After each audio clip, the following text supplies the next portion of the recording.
We're now seeing pointed attacks against the frontrunner, former President Donald Trump, and not just from the places you'd expect, like the current President Joe Biden.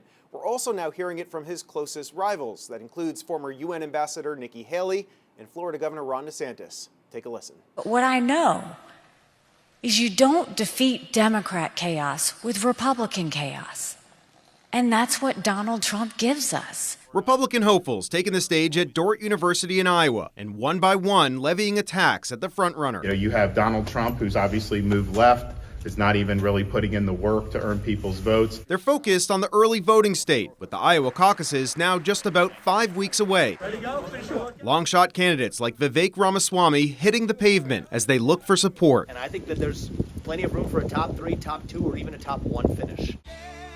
But while his competitors are in Iowa, former President Donald Trump was in New York Saturday night speaking at an event for young Republicans. Just days before, he sat in a New York courtroom for a civil fraud trial, which he's called a witch hunt. He says, "You're not going to be a dictator, are you?" I said, no, other than day one. The former president also facing backlash to comments made in a Fox News interview last week about being a 24-hour dictator, which Trump dismissed on Saturday night. No, I'm not a threat. I will save democracy. The threat is crooked Joe Biden.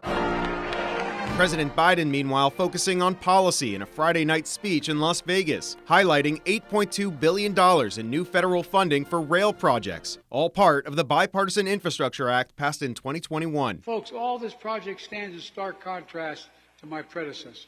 He always talked about infrastructure week.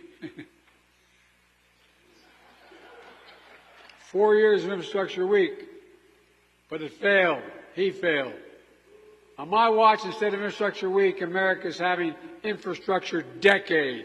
Now, Monday's set to be an important legal day for former President Donald Trump. He's expected to take the stand in his New York civil fraud trial. The state attorney general has argued that he has defrauded the state of millions of dollars by inflating his company's value.